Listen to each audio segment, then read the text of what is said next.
Donc, bonjour tout le monde. Comme prévu, je vous ai monté un petit vidéo. Je suis en train de vous monter un petit vidéo en fait qui va vous permettre d'utiliser de vous montrer comment on peut installer l'environnement MediaWiki de façon simple et rapide. Tout ça grâce à l'application Docker et au conteneur de façon très très simplifiée. Avant de commencer, on va regarder un petit peu comment tout ça va fonctionner. Donc, on va avoir en fait ici deux conteneurs. Donc, dans le prochain environnement dans lequel on va travailler, on va avoir deux conteneurs. Le premier conteneur va s'appeler Demo MediaWiki et le deuxième conteneur va s'appeler Demo MySQL. À l'intérieur du premier conteneur, qui est ici, on va avoir en fait certains éléments nécessaires à notre, euh, à notre environnement pour rouler la page web si on veut. Donc, on va avoir par exemple le conteneur. À l'intérieur de ça, on va avoir le code pour exécuter le PHP. On va avoir probablement le serveur Apache qui est le serveur web. On pourrait avoir à l'intérieur de ça le code source de l'application. Puis d'autres gadgets comme ça qui vont être nécessaires en fait à l'utilisation de l'environnement MediaWiki. De l'autre côté, c'est assez simple, c'est un conteneur générique qui va contenir la version 8 de MySQL Server, en fait qui va nous permettre d'avoir installé tout ça. Ces deux conteneurs-là, qui sont représentés ici en noir, vont être placés dans un réseau, ou vont être placés dans un réseau que j'ai appelé réseau MediaWiki, pour lequel ils vont avoir leurs propres adresses IP à l'intérieur de ça. Donc, ils vont être un peu comme dans leur propre sous-réseau. Et l'avantage qu'ils vont avoir, c'est que, étant donné qu'ils vont être dans leur propre réseau, ils vont être complètement distincts du réseau de l'ordinateur dans lequel je travaille actuellement. Et ils vont se reconnaître les deux entre eux automatiquement via le DNS. C'est-à-dire que si j'étais par exemple dans le conteneur démo MediaWiki et je faisais un ping vers l'adresse démo-mysql, ben, techniquement, ça ne fonctionnera pas parce qu'il n'y a pas de ping dans un conteneur, puis il faudrait installer l'application ping. Par contre, si on regarde de façon théorique, oui, ça fonctionnerait. L'adresse démo MySQL va être résolue par le bon adresse IP automatiquement l'un l'autre. Donc ça, on va l'utiliser tantôt, vous allez voir, c'est assez simple. Et ce qui est particulier ici, c'est que dans mon conteneur que vous voyez, donc dans le conteneur de gauche, l'application PHP va être exposée sur le port 80, qui est le port web par défaut.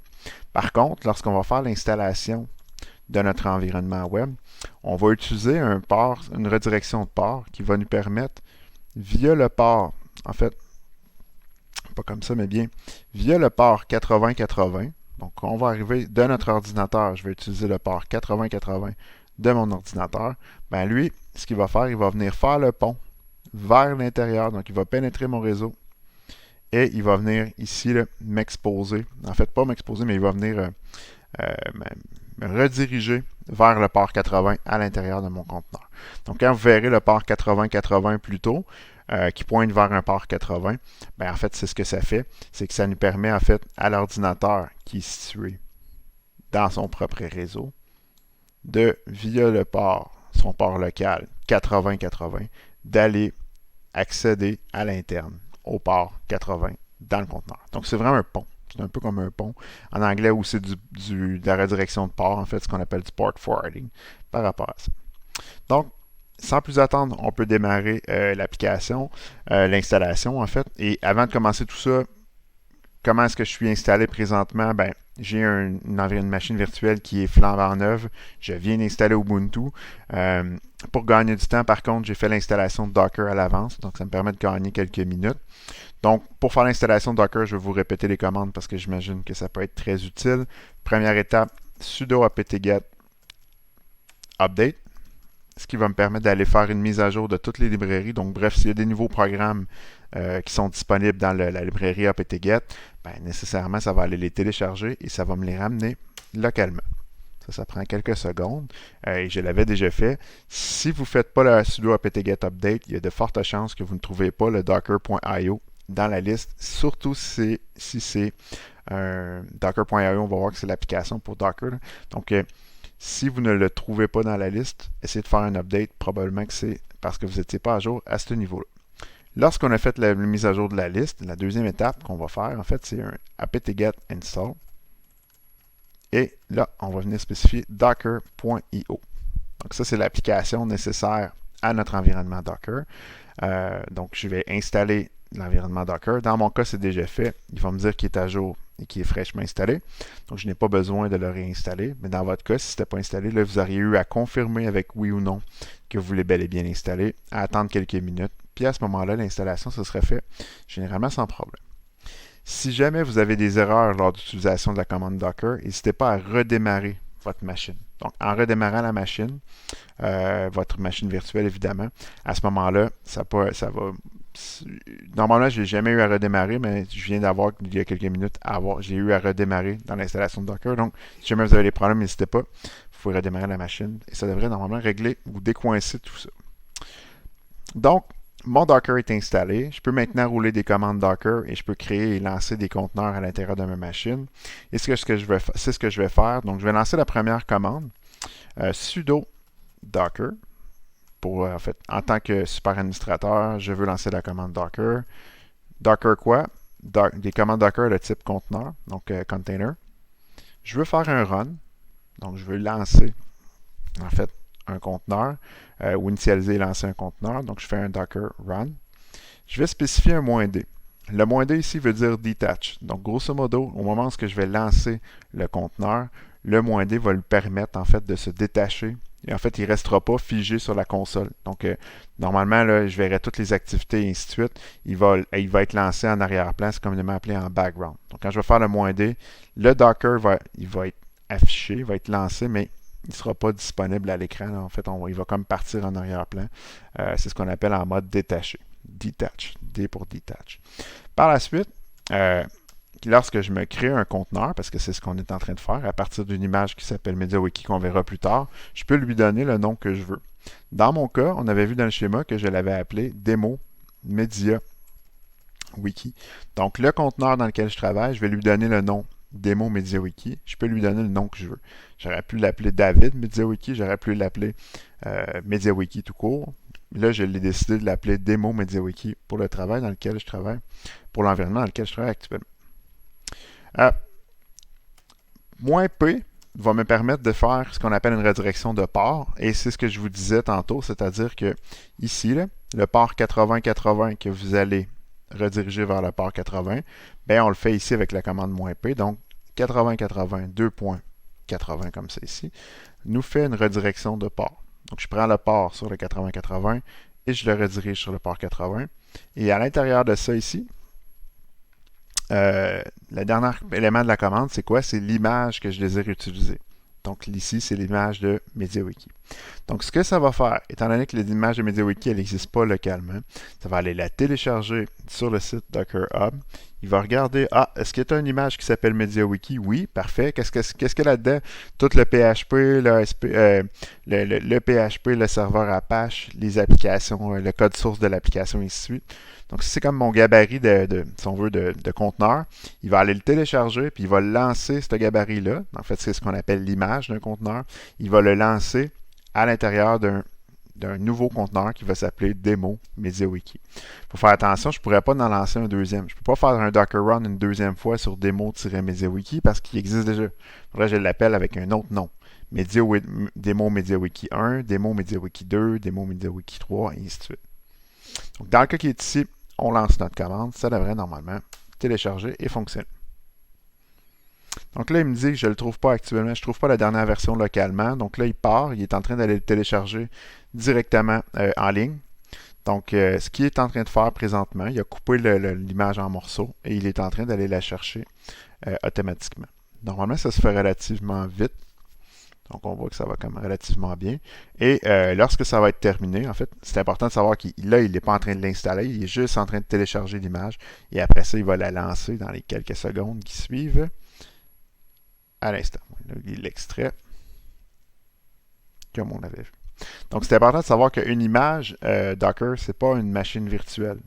C'est vraiment une version très, très, très allégée de la machine virtuelle qui permet d'exclure tous les éléments nécessaires au fonctionnement du système. En fait, ça, c'est ce que Docker s'occupe de gérer. Puis là, le système d'exploitation lance une application Docker. Puis Docker, c'est comme vraiment une couche qui est allégée. En fait, un conteneur, c'est très, très, très allégé. Mais on peut quand même s'y connecter à l'intérieur. On va voir tantôt qu'on va se connecter dans le conteneur de MySQL. On peut lancer des commandes et ainsi de suite. Donc ça, c'est relativement cool. Donc là, on voit que l'extraction est pratiquement terminée et dans quelques secondes, mon conteneur devrait être actif et disponible.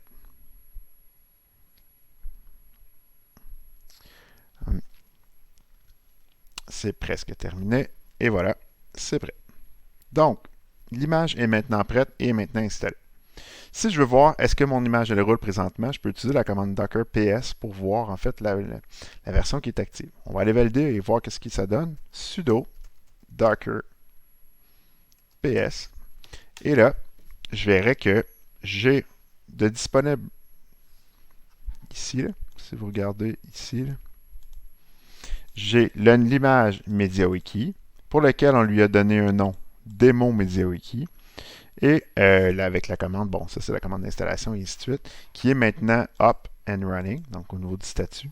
Et au niveau du port, elle a tous les ports, donc 0.0.0.0, local de ce conteneur-là, sont ouverts via le port 8080 et redirigés vers le port 80.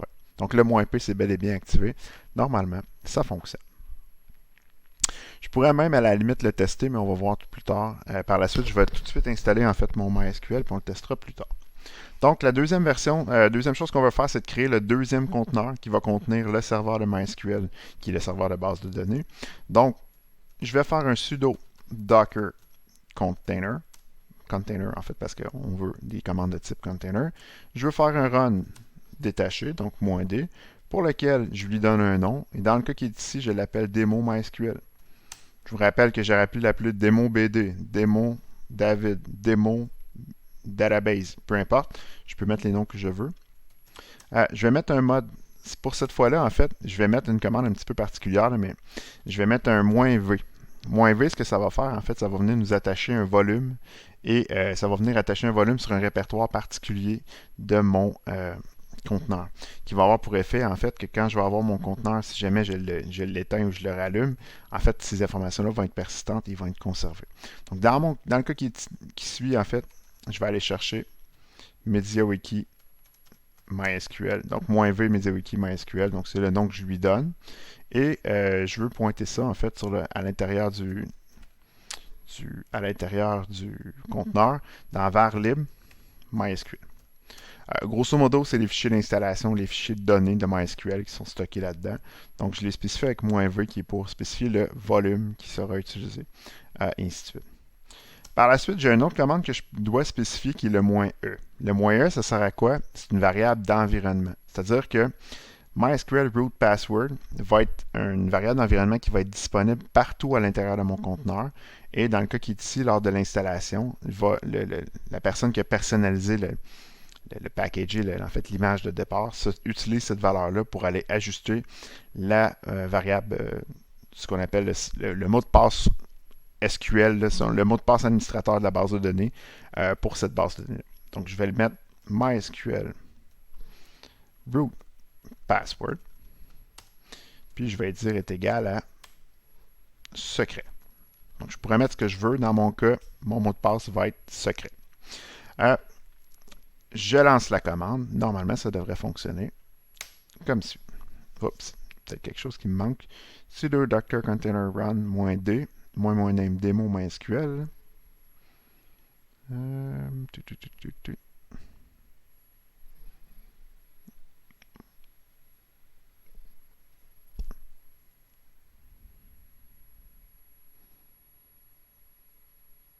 Sudo docker container run -d -name.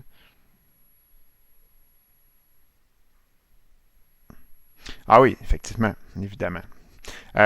J'ai la commande docker qui est ici, mais je n'avais pas spécifié. Rappelez-vous, si on compare avec la commande qui est ici, là, pour laquelle je l'ai fait le premier coup, c'est la commande précédente que j'avais fait, c'est-à-dire la commande qui était ici. J'avais spécifié à la fin MediaWiki pour spécifier quel type d'image je veux avoir. Dans mon cas ici, j'ai dit sudo docker container run. -d pour que je veux que tu sois détaché. Je lui ai donné un nom, je lui ai donné un volume qu'il doit utiliser, je lui ai donné des variables d'environnement, mais je n'ai pas dit de quelle image s'inspirer. Donc à ce moment-là, c'est ici je dois venir mettre l'image de MySQL dans lequel je travaille actuellement. Et automatiquement, ça devrait fonctionner. Donc désolé pour ce bout-là. Ça fait partie de l'apprentissage. Donc là, encore là une fois, on commence. On est en train de télécharger les versions de notre environnement MySQL. Tout ça est en train de se traiter, de se télécharger.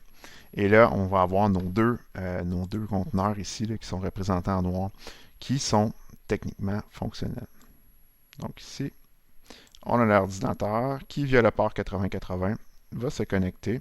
Et là, on a créé notre premier conteneur nommé MediaWiki. Et le deuxième, démo MediaWiki. Et le deuxième qui s'appelle démo-MySQL. Le premier était de type MySQL, donc ça c'était l'image de base. Et l'autre était de type MediaWiki, en fait, lorsqu'on voulait l'utiliser. Donc, c'est terminé. La deuxième image, elle est là. Donc, si je fais un sudo docker ps, je vais voir en fait deux conteneurs qui sont actifs. Le premier qui s'appelle MySQL et le deuxième qui s'appelle démo MySQL et qui est une image de type MySQL. Et le deuxième qui est un démo MediaWiki et qui est une image de type MediaWiki. Donc, mes deux conteneurs sont actifs. Normalement, si j'essaie de me connecter à ma machine virtuelle, je devrais être en mesure de le faire. Donc, je vais essayer de le faire à l'instant. Avant de pouvoir me connecter à ma machine virtuelle, je vais devoir en fait, pour me connecter à ma machine virtuelle à partir de mon Google Chrome ici, là, donc localement dans ma machine, ici je suis en Windows. Avant d'aller là, je vais devoir avoir l'adresse IP pour m'y connecter. Pour aller chercher mon adresse IP, comme on avait vu dans les cours de réseau ou dans les cours précédemment, je peux utiliser la commande ifconfig pour le faire. Donc je peux faire un ifconfig pour lequel je vais venir envoyer ça dans le... Je vais piper ou je vais rediriger la commande vers un pipe more. Pourquoi? Parce que si je ne le fais pas, je vais vous le montrer là. Il y a beaucoup trop de matériel en fait. Donc plutôt que de faire ça, je vais y aller étape par étape, page par page. Donc j'envoie ça vers un pipe more. Et à ce moment-là, vous voyez que dans la page, je vais être capable d'aller voir certaines informations et je vais aller chercher ce que je cherche normalement pour pouvoir m'y connecter localement. Dans le cas qui est ici, on cherche en fait l'adresse IP qui est ENP, un petit peu, qui va être dans le 172.16. Et là, on voit que l'adresse IP qui est ici, qui est l'adresse IP qu'on chercherait normalement, n'est pas dans le même VLAN. Pourquoi ça fait ça? Ça fait ça parce que mon environnement de réseau est présentement en mode NATing, donc on va utiliser l'application VirtualBox pour sortir par Internet. Pour corriger cette situation-là, la méthode la plus simple, et je vais le faire actuellement, puis je vais vous le montrer en fait, j'ai juste à aller dans les fichiers de configuration, ici dans les configurations de mon ordinateur, mais virtuel. Je peux aller ici dans ma carte réseau et je vais aller changer l'option du NAT pour mettre un accès par pont. L'accès par pont va faire en sorte que ma machine virtuelle va faire exactement comme si elle était branchée à ma carte réseau physique de l'ordinateur actuellement dans lequel je me trouve. Je pourrais utiliser les commandes en fait pour if down, if up pour relancer et éteindre mon réseau et ainsi de suite.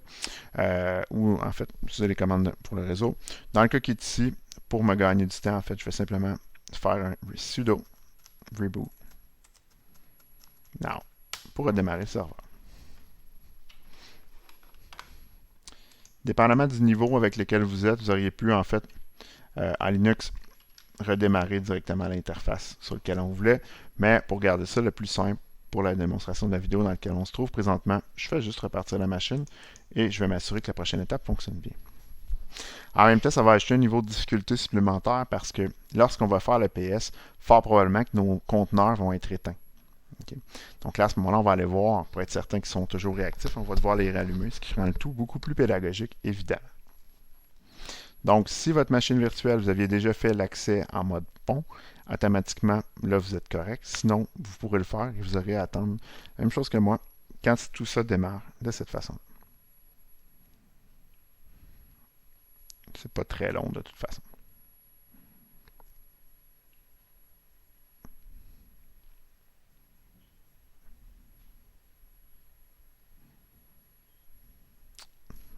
C'est presque terminé. On est prêt. Et voilà. Si vous avez des petits messages comme ça qui apparaissaient en cours de route, vous pouvez en fait utiliser la petite commande qui est ici, là, qui va nous permettre sudo dmsg-n1. En fait, ce qui va venir enlever les messages qui apparaissent là, par-dessus au niveau de ce qu'on appelle sur l'environnement terminal. Donc, si vous faites ça, sudo dmsg-n1, ces messages-là vont disparaître et à ce moment-là, vous ne l'enverrez plus apparaître en cours de route. Donc, deuxième étape, on va retourner voir maintenant qu'on aurait démarré la commande ifconfig pipe more à la recherche de notre carte réseau qui est ici. Étonnamment, sur cette machine-là, il n'y en a pas tellement, mais dépendamment, plus on crée des conteneurs, vous allez voir que les adresses réseau, il peut en avoir beaucoup. Donc, dans le cas qui est ici, l'adresse réseau qu'on a actuellement, on doit la prendre en note, c'est 172.16.2.63. C'est-à-dire qu'elle est ici. Je ne sais pas si vous voyez bien, là. En tout cas, ici. Donc, j'ai mon adresse IP. Première étape, c'est réglé. Donc là, à ce moment-là, je peux la prendre en note. Et je vais la prendre en note, en fait, pour être certain que ça fonctionne bien. Donc, je l'ai ici. .16.2.63. Pour la suite, je vais aller voir maintenant si mes Dockers sont encore actifs, mes conteneurs sont encore actifs. Étant donné que je viens de redémarrer, fort probablement qu'ils ils vont être en mode de vie arrêté. Donc, sudo à l'intérieur de la machine, docker ps pour voir qu'est-ce qui se passe avec ça. Oh, vous voyez, mes conteneurs sont éteints. En fait, sont éteints, ils ne sont pas démarrés, ils ne sont pas lancés. L'image, elle existe, elle est bâtie, elle fonctionne, et ainsi de suite. Par contre, présentement, ils ne sont pas allumés. Ce qui veut dire que si je veux aller plus loin dans mes tests, je vais devoir lancer ce conteneur-là. Donc, pour le lancer, je vais faire un sudo docker start et non un run. Le run, il fait une compilation, puis il prépare, il l'initialise, puis il le lance. Tandis que là, j'ai juste à faire un sudo docker start démo, qui est le nom de mon conteneur, puis MediaWiki. Ça va lancer le conteneur MediaWiki. Je vais faire la même chose maintenant avec demo-mysql pour lancer le deuxième conteneur MySQL. Et si je fais un sudo docker ps pour voir la liste des conteneurs actifs, je vois maintenant que mes conteneurs sont bel et bien actifs. Ici, démo MySQL et démo MediaWiki. Ils sont toujours actifs sur le port 80 80. Voyez-vous, il a gardé les configurations qu'on avait mis. Et il est aussi actif sur le 3306. 3306, c'est le port de démarrage de MySQL dans lequel on peut travailler. Par la suite, je suis maintenant prêt à aller tester ça, voir qu'est-ce que ça donne ce site web-là. Donc, je m'en vais sur 172.16.2.63, qui est l'adresse IP locale que j'ai détectée pour ma machine, pour laquelle je vais entrer et puis il y a le port 8080 qui va me rediriger à l'intérieur de mon conteneur sur le port 80 qui est exposé dans mon conteneur MediaWiki. Qu'est-ce que ça donne? On le sait. Ça fonctionne. Génial. Évidemment, si vous vous rappelez, lorsqu'on a fait l'installation du MediaWiki complexe, donc l'installation étape par étape au début de la session, là, on utilise l'environnement Docker, donc ça le fait beaucoup plus rapide, mais on a quand même à configurer l'environnement localsettings.php pour le faire. Donc, normalement, on s'en vient ici, on fait setup de wiki. On arrive, on choisit une langue, français, c'est génial. On arrive ici, on y spécifie que l'environnement, tout a été validé, tout est beau, ça fonctionne bien, blablabla. On continue. Rendu ici, on nous demande de choisir la base de données. Donc, dans le cas qui est ici, on choisit l'environnement MariaDB, pour lequel on va aller spécifier ici sur quelle base de données ça se trouve. Si vous vous rappelez bien, tantôt, je vous ai dit que dans Docker, par défaut, l'adresse IP, en fait, le DNS démo MySQL, pointait sur l'adresse IP interne de mon conteneur. Ce qui est génial là-dedans, c'est que je peux utiliser l'application et pratiquement, je n'ai pas besoin de connaître les adresses IP de mes conteneurs parce que je peux travailler avec les noms de mes différents conteneurs. Et à ce moment-là, je n'ai même pas besoin de savoir c'est quoi le masque, dans quel réseau je me trouve à l'intérieur de mon conteneur. En fait, normalement, ça devrait fonctionner tout seul. Par contre, pour que les deux soient à l'intérieur du même conteneur, ce qu'on va devoir faire, c'est de venir les mettre sur le même réseau pour être certain que ça fonctionne. Donc, on sait que minimalement, le serveur MediaWiki ici fonctionne. On sait ne sait pas encore que notre serveur MySQL fonctionne, mais on présume parce qu'il a été lancé. Maintenant, tout ce qu'il nous reste à faire, en fait, c'est le sudo docker pour les créer et les mettre les deux dans le même réseau, qu'on est maintenant prêt à faire. Donc, pour faire ça, sudo docker network create, je crée un réseau que je nomme le nom que je veux. Dans mon cas, je l'appelle réseau MediaWiki. Okay. Ça, ce que ça va faire, sudo docker network create, ça va me créer la zone bleue. C'est le triangle bleu, réseau MediaWiki. Présentement, en ne les ayant pas mis les deux dans des réseaux, en fait par défaut dans ce réseau-là, là, ce que ça fait, c'est que ça les met dans des réseaux qui sont séparés. Okay? Donc là, on va les ramener ensemble. J'ai créé le réseau MediaWiki et ils ne sont pas encore intégrés à l'intérieur du même réseau. Pour l'intégrer, en fait, on a une autre petite commande à taper ici. Sudo docker network connect, en fait. Sudo docker network connect. Donc, on veut connecter à réseau MediaWiki le conteneur nommé démo MediaWiki. Donc, sudo docker network create crée le réseau. Et ensuite, je vais venir joindre à ce réseau-là mon conteneur qui s'appelle démo MediaWiki et mon conteneur qui s'appelle démo MySQL. Sudo docker network create connect réseau MediaWiki et j'en veux embarquer dedans aussi démo MySQL. Donc maintenant, mes conteneurs sont actifs, font partie du réseau bleu qui est ici et vont pouvoir se voir pour que je puisse m'y connecter ici à l'intérieur de la base de données. Donc vu qu'ils sont dans le même réseau, je vais pouvoir prendre le nom DNS qui est ici, donc qui s'appelait par exemple démo MySQL. Donc ça c'est le nom de mon conteneur MySQL que j'avais nommé, conteneur de droite ici. Le nom de la base de données, je l'appelle David Wiki. Donc, je peux lui donner le nom que je veux. Le nom de l'utilisateur de la base de données. Donc, dans le cas qui est ici, c'est root. Pour l'instant, on n'a pas mis de code d'usager particulier. Et le mot de passe de la base de données, si vous vous rappelez, c'est quoi? Le mot de passe de la base de données, c'est lorsqu'on avait fait l'installation du conteneur, il y a quelques commandes. C'était ça ici. Ici, le password est égal à secret. Donc, on avait mis secret dans mon cas. Donc là, à ce moment-là, je vais aller plus loin et je vais essayer de tenter de mettre la commande secret pour faire mon installation. Si je fais continuer, qu'est-ce qui se passe? Oh, j'ai une erreur qui me dit Server requested authentication method unknown to the client. Donc, qu'est-ce qui cloche? Ici, c'est important de comprendre que quand j'ai fait l'installation du MySQL, ça a installé la dernière version de MySQL versus l'installation de MediaWiki qui était là, qui n'avait pas nécessairement été qui n'était pas nécessairement les deux n'ont pas été installés en même temps et déployés en même temps, les images n'ont pas été créées au même moment. Dans la dernière version de MySQL, donc depuis la version 8.04, je crois, il y a un petit bug de sécurité, pas un petit bug en fait, mais il y a un changement au niveau de la sécurité qui fait en sorte que l'authentification par défaut avec un code d'usager mot de passe root est désactivée. Okay. C'est des failles de sécurité, c'est normal, en fait on ne veut pas ça. Mais dans le cas de MediaWiki, pour le faire fonctionner et que ça fonctionne et réussir à faire fonctionner l'environnement, je n'ai pas le choix. Je dois aller modifier cet élément-là pour faire en sorte de lui dire OK, MySQL, à partir de maintenant, j'aimerais que tu utilises la bonne vieille façon, c'est-à-dire l'utilisation d'un code d'usager et d'un mot de passe pour pouvoir authentifier l'application MediaWiki et faire des manœuvres dans la base de données. Comment on fait pour faire ça? C'est ce que je vous explique dans quelques secondes.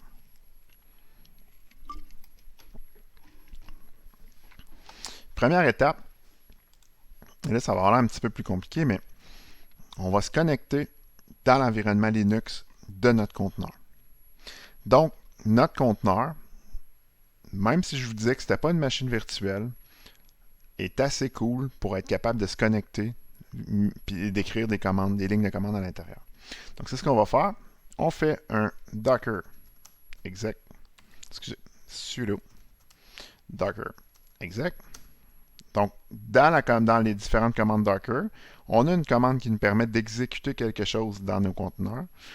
On émet la commande -it, qui est une commande de base pour pouvoir y arriver. Je spécifie dans quel conteneur je veux me connecter. Donc, dans le cas qui est ici, je veux exécuter dans quelque chose sur le conteneur qui s'appelle demo-mysql, qui est mon conteneur de base de données. Puis là, ben, qu'est-ce que je veux exécuter? Je pourrais exécuter n'importe quoi. Dans le cas qui est ici, je vais exécuter un petit programme que vous connaissez probablement qui s'appelle bin bash, /bin/bash. Qu'est-ce que ça va avoir pour effet? Ben, ça va me lancer un shell et bienvenue à l'intérieur du conteneur nommé démo-mysql. Si je fais un ls, je peux me promener dedans. Donc, vous voyez, j'ai des fichiers, j'ai accès à certains éléments. Donc, je suis un peu comme dans mon conteneur dans lequel je peux me promener. Je pourrais faire des CP, des MV, des choses de base. Il y a beaucoup de commandes qui ne sont pas disponibles. Je pourrais faire des apt-get et en installer si j'ai au besoin, mais c'est assez vraiment léger et limité. Dans mon cas, ce que je veux faire, en fait, pour réussir à régler le problème, il faut que je me connecte à MySQL, à l'environnement, à l'application MySQL pour pouvoir aller faire un changement dans la base de données. Est-ce que j'aurais pu me connecter de l'extérieur pour le faire? Oui. En fait, il y avait plein de façons de régler ce problème-là. Mais pour vous montrer qu'à partir de ma machine virtuelle, je peux me connecter dans mon conteneur et que quand je suis dans mon conteneur, en fait, il y a une application qui s'appelle MySQL qui nous permet de faire rouler des commandes SQL comme vous êtes potentiellement habitué là, de faire avec vos cours de base de données. Donc, dans le cas qui est ici, MySQL -p, -p qui veut dire password. Donc, j'utilise la commande MySQL -p. Il me demande un mot de passe. Je mets le mot de passe que j'avais mis lorsque j'ai créé mon conteneur au début. Dans mon cas, le mot de passe, c'était secret. Là, j'arrive au ce qu'on appelle le command prompt de MySQL. Le MySQL qui est ici, je pourrais faire ce que je veux. Donc, je pourrais faire, par exemple, create table David. Puis là, comme vous feriez, par exemple, dans un cours de base de données, je pourrais faire select étoile from table, where, et ainsi de suite. Vous voyez, c'est vraiment un client de base de données qui me permet de faire des requêtes. Okay? Dans notre cas, ce n'est pas ça qu'on veut du tout. Dans notre cas, ce qu'on veut faire, en fait, on va utiliser une commande précise qui va aller mettre à jour les informations, la configuration du serveur MySQL pour faire en sorte que on peut utiliser en fait le mot de passe, le MySQL, la méthode native de mot de passe, ou en fait pour réinitialiser en fait la méthode native de mot de passe et que ça fonctionne là-dedans. La commande est la suivante. Faites attention si vous la tapez pour ne pas vous tromper. Alter user usager root identified with MySQL native password by, et là ici vous venez mettre votre mot de passe d'authentification, le mot de passe root. Dans mon cas ici, c'était le mot de passe, pas le mot de passe de la machine virtuelle, mais bel et bien le mot de passe que vous avez mis à votre conteneur de MySQL lorsque vous l'avez installé dans la variable d'environnement. Dans le cas qui est ici, c'était secret. Je fais Enter. Si tout va bien et que je ne me suis pas trompé dans la commande, ça va passer. Par la suite, ce que je fais, je vais utiliser la commande flush privilege, ce qui va faire en sorte, en fait, qu'il va aller réinitialiser les privilèges de ma base de données, de toute ma base de données. En fait, il va reloader la sécurité, comme on pourrait dire. Et voilà. Donc, normalement, si je réessaie, en fait, donc si je retourne en arrière ici, et que j'essaie de continuer, vous voyez que ça passe. J'ai maintenant accès à la base de données. Donc, j'ai contourné l'erreur de sécurité que j'avais et ça m'a permis de fonctionner. Pour ceux qui se posent la question, comment j'ai fait pour trouver cette truc-là et ainsi de suite, en fait, c'est relativement simple. J'ai fait une recherche Google avec le terme MediaWiki, l'erreur de base de données qui me disait pour que plusieurs personnes me disent il y a une incompatibilité qui existe entre MySQL 8.04 et talala, et la correction, la situation pour régler le problème est alter user est la commande qui monte les données, qui a réglé mon problème et qui fait en sorte que ça fonctionne bien. Maintenant, dans les paramètres de la base de données ici, je peux choisir le compte, la base de données qui est ici. Donc ça va. Je choisis le nom du wiki que je veux l'appeler. Je le veux David Wiki. Espace de nom, je mets le même nom. Nom d'utilisateur que je voudrais utiliser, David. Non, le mot de passe, David 1, 2, 3, 4, 5, 6, 7, 8, parce qu'il est très exigeant sur le nombre de caractères. L'adresse de courriel, david@david.com, peu importe. Abonnez-vous, blablabla. Je peux mettre certains éléments. Et là, ici, là, pour la fin de la vidéo, je vais utiliser ce qu'on appelle le mode accéléré. J'ai une option qui dit « J'en ai assez, installe simplement le wiki. Je ne veux plus entendre parler de vous après ceci. » Je fais continuer. je suis préinstallé, je fais continuer. Et là, si vous vous rappelez ce qu'on avait fait dans le local settings, si vous avez vu l'autre vidéo sur l'installation de Wikipédia, ça va être la même chose. Donc, on va apparaître une page sur laquelle on va devoir télécharger le fichier local settings qui va apparaître dans vos téléchargements ici. Pour la part, je vais l'enlever tout de suite. Là. Dans mon cas, ici, là, je vais aller le supprimer pour que ce soit bel et bien vide. Et voilà. Donc, vous voyez, donc la création de la base de données a fonctionné. Les tables se sont créées. L'utilisateur de la base de données s'est créé. Il s'est rempli par défaut, initialisation des statistiques. Bref, tout ça fonctionne. Donc, j'ai terminé. Je télécharge le local settings qui s'est mis ici. Ce fichier de settings-là, qu'est-ce qu'il y a là à l'intérieur de ça? Bien, comme on avait la dernière fois, vous allez avoir l'adresse IP du site web. Vous allez avoir peut-être les liens vers les images, le nom de la base de données, le nom de la base de données, le type de base de données, la base de données, le user, le mot de passe, et ainsi de suite. Donc, c'est toutes les configurations nécessaires à MediaWiki. Tout ce qu'il nous reste à faire, c'est de prendre la base de données qui est ici, donc le fichier de settings qui est localement sur notre ordinateur, l'envoyer dans notre machine virtuelle et par la suite le renvoyer dans notre conteneur. Donc, la première étape pour y arriver, en fait, ce qu'on va devoir faire, c'est vrai, j'avais oublié de spécifier ici, là, au niveau du Flash Privilege, si vous l'avez fait et que vous avez terminé, vous pourrez faire Exit et vous allez sortir simplement du conteneur de l'application MySQL. Et si vous faites Exit une fois de plus, vous allez sortir du conteneur et vous retourner dans la machine, donc vraiment dans votre machine virtuelle à vous. Exit une fois sorti de l'application MySQL et une deuxième fois du conteneur. Donc là, je suis à la base ici. Donc, dans mon cas, il me reste maintenant à envoyer le fichier local settings qui est ici. Et pour le faire, je vais utiliser l'application PSCP qui est déjà là, ici dans mon répertoire téléchargement. Normalement, le PSCP ici, si vous avez votre portable, vous pourriez le porter dans votre répertoire Windows et ça va le faire reconnaître partout, en fait, dans l'environnement de commande DOS. Étant donné que dans l'environnement du collège, ici, vous n'avez pas nécessairement accès tout le temps un peu partout, vous pouvez le laisser dans le téléchargement et on va l'utiliser à partir de là. Donc, j'ai mon invite de commande qui est ici. Donc, je vais aller dans mon répertoire téléchargement.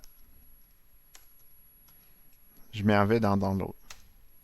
À l'intérieur du répertoire de téléchargement, pas ls, mais bien dire, je vois que j'ai bel et bien mon fichier local settings et j'ai aussi l'application pscp.exe qui est disponible. Je suis maintenant prêt à lancer l'application pour envoyer des choses vers mon serveur. L'application se nomme la suivante, pscp.exe. Ça, c'est le nom en fait du programme, ou PSCP tout court. Je veux lancer, je ne veux pas lancer, mais je vais envoyer le fichier local settings vers mon serveur pour lequel je vais me connecter avec l'usager démo à commercial. Et là, ici, je vais venir mettre l'adresse IP que j'ai pris en note précédemment. Dans mon cas, c'était 172.16.2.63. Et à quel endroit sur mon serveur je vais aller porter mon fichier? Je vais aller le porter dans home/démo. Home/démo, c'est le répertoire de l'usager que je me suis créé sur ma machine virtuelle, c'est-à-dire le répertoire de l'usager démo que vous voyez ici, qui est son répertoire local. Donc, je suis ici dans un environnement Windows. J'ai mon fichier que je transfère de local settings vers le serveur dans le répertoire Home Demo. Je lance la commande. Il me demande de confirmer que je veux bel et bien stocker les informations de configuration, de connexion. Mon mot de passe. Et si ça fonctionne, je vais voir local settings qui s'est transféré. Ça fonctionne, génial. Pour le retrouver, je m'en vais sur le serveur dans le répertoire /home/démo. Et normalement, je devrais voir ici mon fichier localsettings.php qui est là. Maintenant, la dernière chose qu'il me reste à faire, c'est de prendre le fichier qui est localement dans ma machine virtuelle, donc dans mon environnement Linux, et de le prendre et de l'envoyer dans mon conteneur. Okay? Docker, qui est tellement bien fait pour ça, a aussi des commandes pour copier des fichiers d'un conteneur à un autre ou à la limite de mon ordinateur vers un conteneur. La commande Docker qui permet de faire ça, c'est la suivante. Docker cp pour copie. local settings, qui est notre fichier de configuration, vers MediaWiki, vers le nom de mon conteneur qui s'appelle Demo Media Wiki, et pour lequel je veux l'envoyer dans le répertoire /var/www/html. Pour faire une histoire courte, les données de l'application dans ce conteneur-là, donc le programme, les fichiers PHP nécessaires pour rouler l'application, sont dans le répertoire qui est là. Je fais Enter. Je viens maintenant de copier ces données-là à l'intérieur de mon conteneur, ce qui fait en sorte que le fichier Local Settings est maintenant disponible à mon application, et ce qui fait en sorte que si je m'en vais voir le programme sur le port 8080, et bien maintenant, mon wiki est installé, fonctionnel, et je peux maintenant aller ajouter certains éléments. Donc, j'espère pour vous que ça a expliqué un petit peu certaines étapes et pourquoi nécessairement on a pris chacune des étapes, pourquoi j'ai fait chacune des étapes pour faire ça. Si vous vous êtes intéressé, comme la dernière fois, je vous propose de faire un point boni supplémentaire sur le logo. Donc, si vous êtes capable d'aller changer votre logo, d'aller porter l'URL et de le faire afficher super bien dans l'environnement Docker, vous aurez accès, comme d'habitude, à un petit point boni supplémentaire par rapport à ça. C'est pas très difficile, c'est toutes des commandes qu'on a vues jusqu'à maintenant, mais je vous laisse le deviner de comment faire pour y arriver. Donc, sur ce, bonne soirée et en espérant que ça vous a plu et que ça vous aura aidé, du moins quelque peu. Merci, bonne soirée.